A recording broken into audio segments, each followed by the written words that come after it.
Hi, and welcome to another episode of Beyond Entertainment, the Panasonic podcast. I'm here today with Josh Marks, CEO of Anuvu. And today we're going to be talking about content and the CSP world. Josh, thank you so much for joining us. Well, thank you for the invitation. It's a pleasure to be here, and it's a great conversation. Looking forward to it. So Josh, why don't you start off with just telling us a bit about Anuvu and the world of CSP and yourself as well. Sure. So I'm a veteran of the airline and technology industries. I've spent my 25-year career balancing time between being in airline operations, management, and being on the technology side for aviation. I've had experience in aviation analytics, built a company in that space that was acquired by Global Eagle Entertainment at the time, which is how I came to what is today Anuvu. And I've been chief executive of the company since 2018. I have a number of passions in life. Really, the thing I think about most is how passenger requirements, how passenger desires are changing over time. So it's a thrill every day at Anuvu to get to work in the different areas that we operate in. And those really fall into two major categories of services. First of all, we're a leading provider of connectivity services by satellite for narrow-body aircraft, for A320s, Boeing 737s. We're very focused on what we do, but we're one of the larger players in that specific niche. That represents about half of our business. And then the other half of our business is a media company, and we provide entertainment services to airlines. We're the leading provider of movies, television, audio, advertising, and other content to airline IFE systems. And then we also are a leading broadcaster of live television services to airlines, but then also to cruise ships around the world. So a very diversified portfolio, but touching the passenger experience in many different ways. It's very exciting. Obviously, you work with all the IFE providers, ourselves included, and the largest CSP. Yeah, we are. We just came from the AIX Interiors show in Hamburg. Lots of themes at Hamburg, very specified around content. One of the ones we really want to touch on today that's a big discussion point in the industry today is edge caching. So what is edge caching? How does that work? So I think when you get on board an airplane and you as a passenger sit in front of a screen, you expect the entertainment on board to basically have stuff of interest to you as an individual. And I'm sure you can imagine that given the different passengers that an airline flies, passengers by route or by region around the world, some airlines have really diverse requirements on board in terms of what entertainment they want to show. In addition, what people like differs a lot by age category. You have millennials and younger individuals on board who are digital native. They've become fully accustomed to browsing subscription services at 2 o'clock in the morning, and they've frankly seen everything already, right? And they turn to short form content. They like episodic content. They like YouTube content. Right? That's a very different demographic requirement than, say, older individuals who are still traditional movie watchers. They want to watch long-form movies. So when you take that diversity of content and then you overlay that with regionalization that may be required, whether that's subtitles or dubbing, the editing requirements some countries require by custom or by law, you can imagine that there's a really diverse, exponential amount of content that has to go on board the aircraft to meet every one of those desires. So the question becomes, how do you get that content to the aircraft? Today, we load content onto planes generally once a month, right? And that's due to the value chain. I'm sure we'll talk about that in today's conversation. What we need to move towards is finding a way to get that content on board so it delights the passenger as soon as they're on. So edge caching is a concept where you basically look at taking all of the different content that may be relevant and putting it on the aircraft in advance. Technologically, that's now possible because media servers on board are much bigger. But practically, that's still very complicated. I think that the ultimate answer, is going to be that content has to be moved quicker into the channel, but it has to get closer to the aircraft. But just like today, where every piece of internet content you watch isn't stored on your personal machine, it's going to sit in a content distribution network that's close to your machine. That's the model that I think OEMs like Panasonic and content service providers like Anuvu need to move towards. Yeah, we were talking earlier about the the current model being more like FedEx and the new model perhaps being more like pre-positioned content up close? Yeah, that's a great analogy. So you could think about the way that the content value chain works as having to move packages of content from studios and content owners on one side to the seatback screen on the other side. So studio to seatback. Now, the way that has worked in the past, in the pre-digital cloud world, was that a content service provider like Anuvu would basically function like FedEx, as you say, and that we would go send a courier to pick that file up from the studio. We would bring it to our warehouse. We would manually process that piece of content. We would localize it with subtitles. We would edit it. We would transcode it for the different systems that were on board aircraft. And then we would send another delivery courier out to hand that content off to you at Panasonic to load onto an aircraft. What we need to move towards is more of a model like how Amazon works today, how third-party logistics works, where content owners pre-position content into the channel. Give us as content service providers a chance to localize that content, to prepare it in advance, basically get it ready to ship out the door right at the minute when it's required. And then having that content in a digital asset library that's fully integrated with OEMs like Panasonic. As soon as your systems on board the aircraft detect that that passenger has an interest in that piece of content, immediately draw that content across to the aircraft, either over a Wi-Fi system at an airport or over the top using satellite connectivity. I think we all agree that's where we need to get to in order to delight passengers on board. But there are many aspects of the business model, from licensing models to how studios and CSPs interact to the technology on board the aircraft, that all need to adapt to achieve that vision. Very complicated, a lot of logistics involved, but it sounds like there's going to be some real complexities around items such as licensing. How do you think that's going to be dealt with this new pre-position model? So I think you have to break the licensing question into how individual studios and content owners make money, and what are their interests in working with airlines. Obviously, any content owner can benefit from an airline showing content on board, either through the licensing fees that get paid or through the exposure that brings, right? If you think about what studios care about today, those that have captive subscription services, SVOD platforms, care a lot about content revenue, but they also care about gaining subscribers. So for them, having content on board the plane and allowing people to binge watch series is really important because it drives subscriptions to their platforms when that passenger gets to the ground. Perhaps like a teaser episode. Yeah, exactly. So from a content owner's provider who's in the business of producing episodic content, they have every incentive to want that content pre-staged on the aircraft. So when you watch episode 1 and episode 2, you can complete as much of that season as you can and get that user hooked. Now, for those content providers that are content owners that don't have an SVOD service, they're much more about ensuring that they can achieve the highest value per content title, right? They're optimizing by individual title on board. There it gets trickier because their objective is to charge airlines as much as they can. Obviously, they want a return on their investment. From the airline perspective, they don't necessarily know how that title is going to play. They don't know how many people are going to watch it in advance. And that's where, for content service providers, we have to use analytics to figure out what the demand profile is going to be on board, just as you, in designing the seatback interfaces, need to adapt those interfaces to what those passengers want to see. For them, the licensing model is much more traditional, though, right? In that we license a movie for a given airline for a given month, and that content stays on board for a period of time. So I think as you look at those traditional sources of content, licensing models will have to adapt to that future.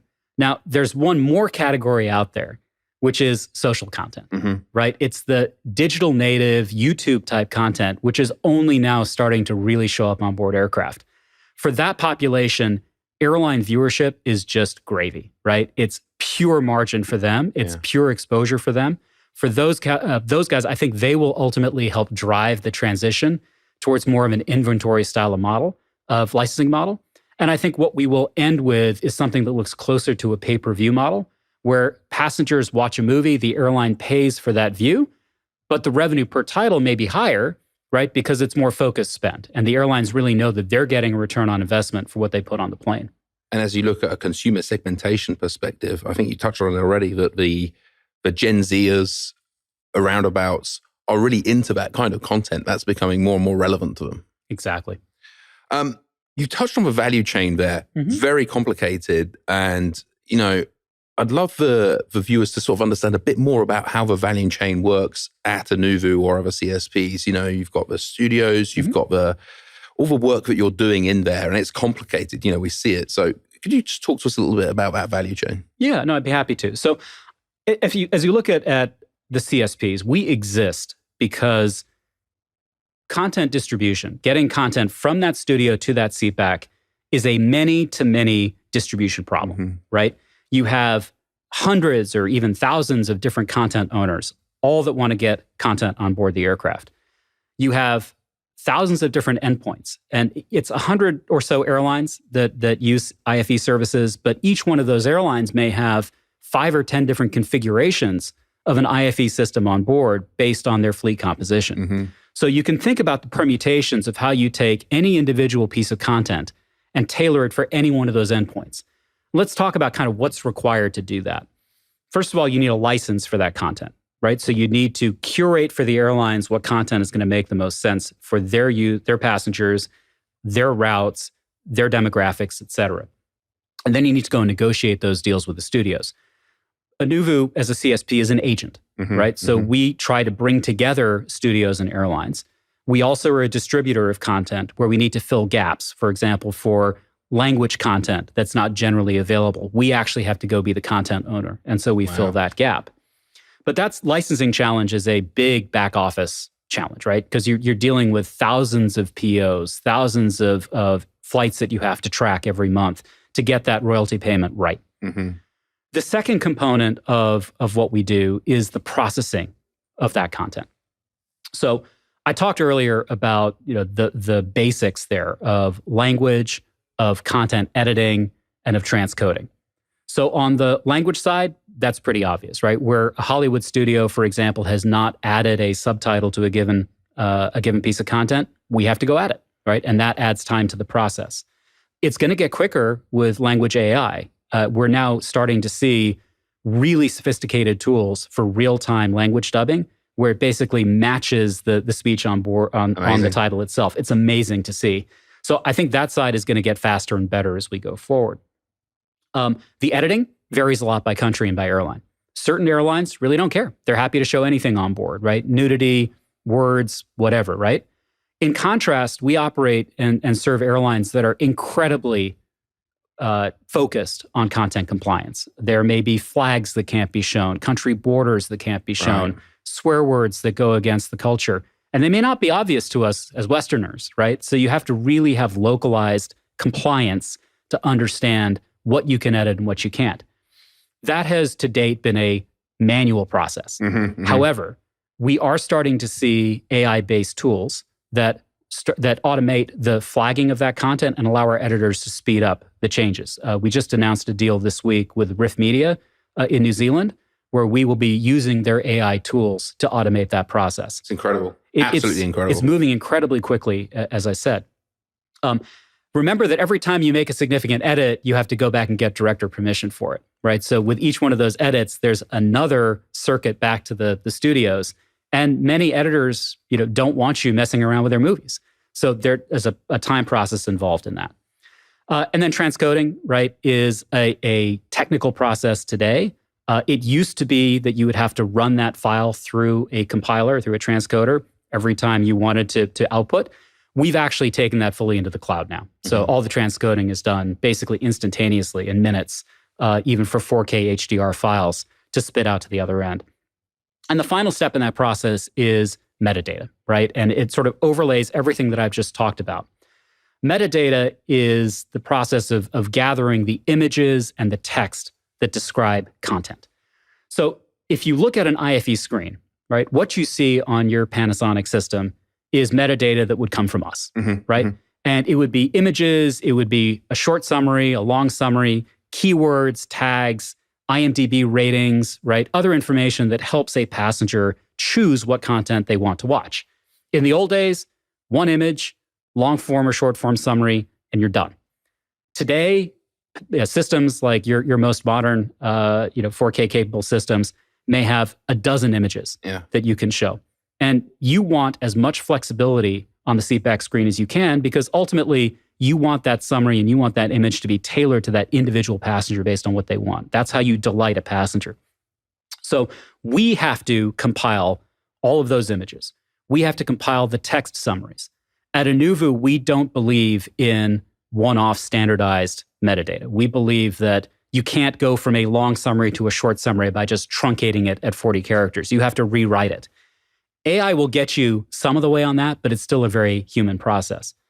But really, I think the exciting thing about metadata is when you look forward to artificial intelligence and what we can do with that metadata, it really is the foundation for understanding why a piece of content appeals to a passenger on the plane. And so we're going to have to look at how to continue to build that metadata library for any individual title so that our collective AI engines can use that data to predict what people want. We see a great value in this metadata. So for example, if I'm watching John Wick and I see Keanu Reeves has a fabulous watch, I can click on that and it can feed into an e-commerce platform in the future. It's just such a fantastic tool set. Yeah. And I think one of the concerns around metadata, one of my frustrations, and I'm sure with you guys as well, is this is an area where as an industry, I think we continue to play to the lowest common denominator of capabilities, right? You have airlines with legacy systems on old aircraft that we have to continue to support. In the CSP industry, you have a couple of CSPs that are very advanced in technologies and others that are still kind of old school in the way that they approach it. There are obvious differences and airlines choose what they need. However, when you start thinking about metadata, this is where we need to tech out the answer, right? We need to move to APIs. We need to move to basically fully integrating from a technology perspective so that we as Anuvu can see how our metadata is going to look on your platform when it's ultimately shown. And you, as Panasonic, can influence what additional data fields you need from us in a much more automated way. I think this is a real opportunity for collaboration between OEMs, us as Anuvu, and even back up the chain to the studios, right? In terms of what metadata needs to be attached all the way through. There are foundations already in place. ITER, for example, Entertainment Identifier Registries, that exist that allow us to start bringing this metadata to market in new ways. But I think it's going to be a real area of opportunity for us in the value chain to collaborate going forward. And to pull from the consumer space as well. I mean, we see a lot of value. Amazon particularly is doing very well with this. How can we pull some of that in and leverage it to create that fantastic experience for the paying passenger? You touched a little bit on, 4K. Obviously, we're now producing 4K systems, etc. Can we talk a bit about we have airlines that might have older systems, even 480p, 1080p systems, and now 4K. So what do you see the future in an airline that has a variety of systems? They have several hundred airplanes. How are they going to curate, number one? And two, touching on 4K, what do you see the uptake of that look like today? Yeah. So let's start with where we are today, right? You have several airlines that are taking the first leap into 4K. We've had it active on an airline in Asia now for several years together, and it's worked out incredibly well for that carrier. The technical capabilities are there if you have an IFE 4K capable system, and you have a content supplier like Anuvu that is cloud native, where file size of a 4K HDR file is irrelevant, right? Because then it just becomes a matter of processing that file quickly in the cloud and delivering it to you to put on board. There are two challenges, though. Number one is the amount of 4K content that's available at the same price is minimal, right? And we need to move towards a model where 4K is table stakes from the perspective of the content owners in order, frankly, to showcase their content in the right way.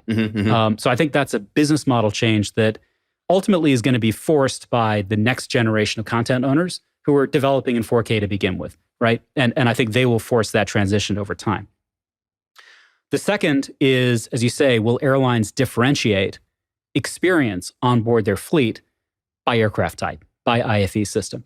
Again, coming from the airline business, they do it today with hard product, right? When you get on an airline, you understand that the business class seat you get on one aircraft may be different than another aircraft based on the age of that flight, right? But I think we're going to need to move to a world where airlines are much more aggressive around pushing to you as a passenger what to expect in IFE on board. Because frankly, with Astrova or with our capabilities in 4K, you're going to get a much superior experience on an aircraft that has that equipment, right? And it's going to delight that passenger. Why not tell that passenger that it's coming?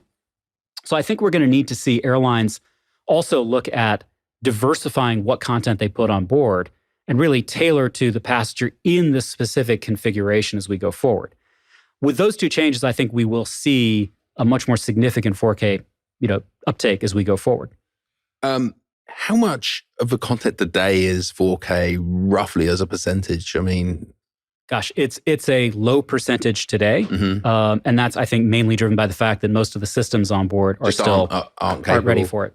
Yeah. And we touched on the price difference a little bit without giving away any secrets. Is it quite a substantive price difference between a standard definition, high definition, and 4K? It can be, but it's also a point of discussion. So, and it's studio dependent, I'm assuming. It's very as well. studio dependent, right? So some are very aggressive about wanting their content showcased in the right way. Yeah. Some have, as I said, 4K native content built for subscription platforms where, take the content in its showcase because their objective is to get you hooked on the content, so you subscribe to the platform, right? So the models differ from studios that are trying to monetize individual titles versus studios that are trying to monetize subscription platforms. Now, obviously, we probably made this situation worse in Hamburg by bringing out the 21:9 format as well. And Anuvu, you're our content partner, and thank you so much for the partnership there. I think we had a wonderful experience, and certainly we got the attention of the market at that point. So, what do you see as a 21:9 format coming forwards, and how do you think that's going to impact the industry as well? Yeah, so I think first of all, it's a revolutionary product because it is immersive, right? And that curved capability, Maya, is critical towards creating that, as I said, immersive experience that I think will really engage passengers. In order to meet that requirement from a content perspective, this is where our end-to-end digital capabilities are also critical because we're talking about not just file size, but a differential transcode that is going to take a significant amount of compute power. For us now, it's relatively trivial, right? You just add the additional compute resources as needed to process the content for what you're going to have on board. For others, it may be much more challenging. But I think as an industry, the ingestion of the digital file asset really is a one-time event now in a cloud architecture. But then the branching out and the transcoding of that content for many different endpoints is something that the CSP handles in a digital environment.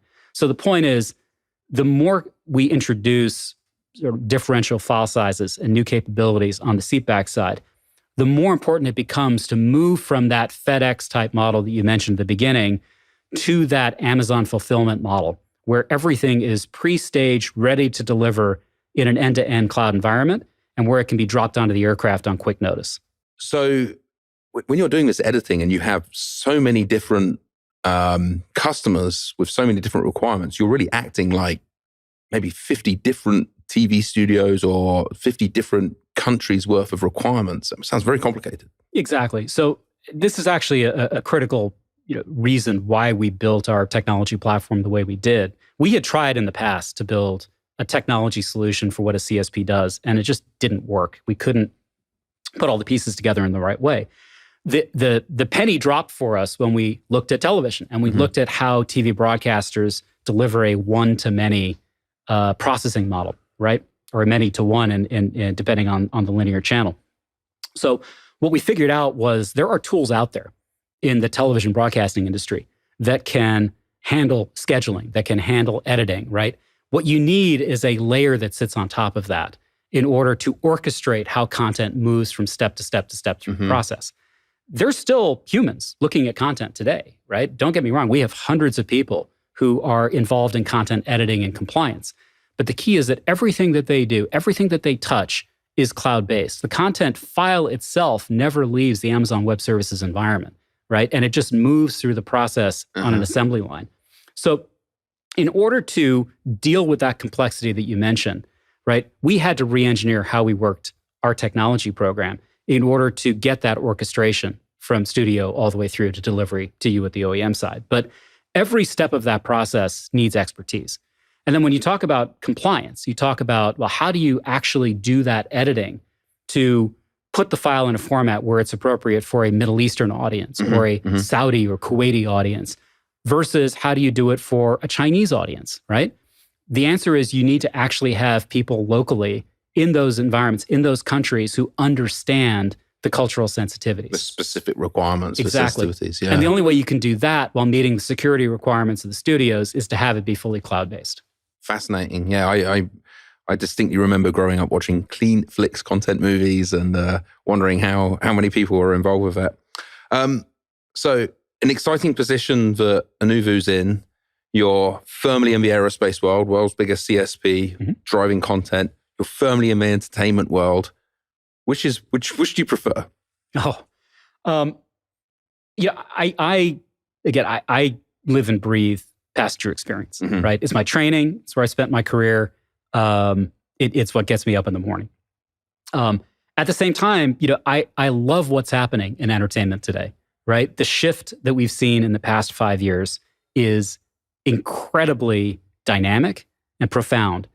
Again, the biggest change that I think happened in the airline industry related to entertainment was as studios launched their subscription platforms, it was very important for them to get new releases onto those subscription platforms as quickly as possible. That's how they drove subscribers.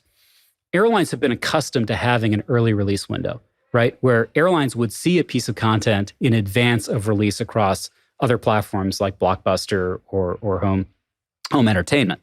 So airlines used to have a really interesting position where we could put premium content on a plane and people who hadn't been to a theater hadn't seen it yet, right?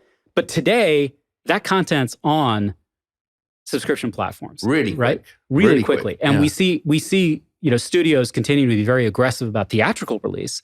For example, movies like Oppenheimer were delayed for airline release because they did an extended theatrical run. That's great. The studios made good money on that. That's important for them to be able to do. But from an airline perspective, we can't rely on new release content the way that we used to, right? Because passengers have probably already seen it. We know that 80% of US and European households have more than one subscription to entertainment services, right? They're watching Netflix, they're watching Amazon, they're watching Apple TV, et cetera. So as you think about how to put unique content on board, it's a fragmentation problem, right? You have to meet people where they are, and that means you have to really understand the local cultures, the local demographics, that individual who's getting on a plane, to show them something that they want to see and that they haven't seen before. That's fascinating to watch. It's a big shift, and it's happened relatively quickly.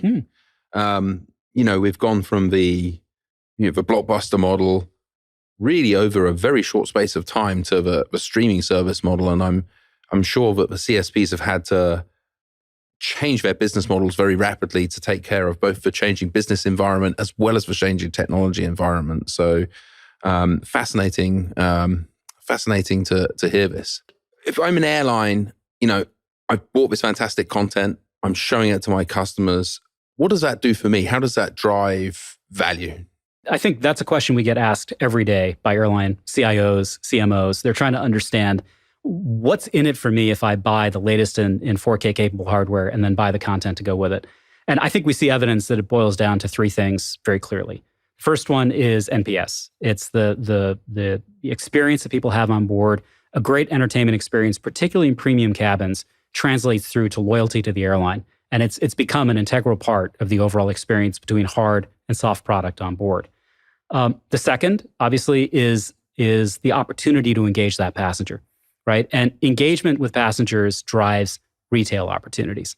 It drives the ability for us as content providers and seatback OEMs to show advertising in sort of a traditional way, pre-roll, intermediate, whatever.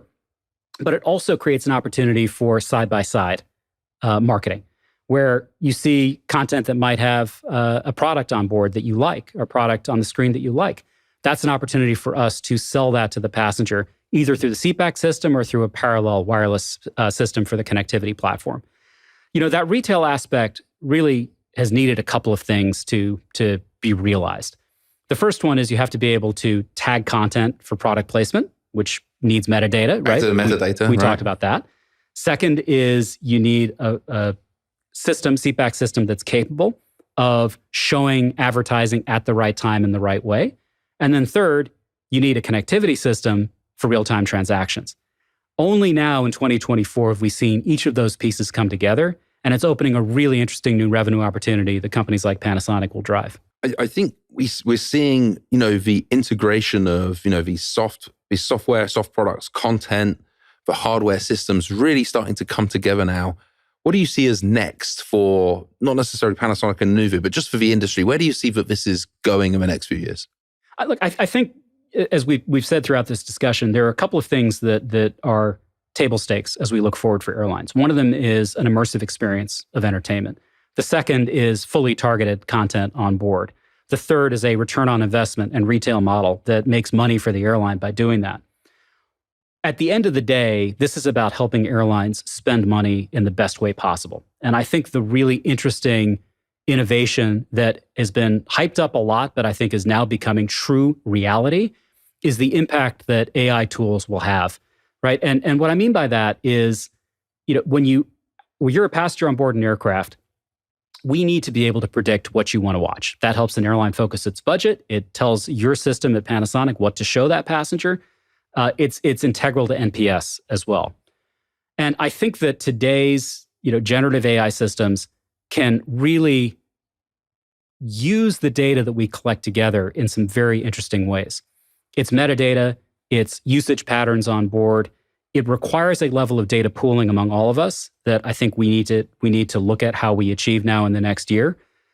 But the capabilities are now there from the AI perspective. And I think it will not be obvious to a passenger that it's happening, but the experience will become much more like, forgive me, social media, where you're just continually delighted. Everything that's shown is tailored to you, whether you like it or not. But ultimately, that's why we use social media, right? That is the equivalent of NPS for an airline. And that's what creates the opportunities for monetization that are so critical to underpin the investments that they make in content and in hardware. Josh, thank you so much for joining us on the podcast today. And thank you for joining us on another exciting episode of Beyond Entertainment. Please like, comment, and subscribe to anywhere you catch your podcasts. And we'll see you on the next episode.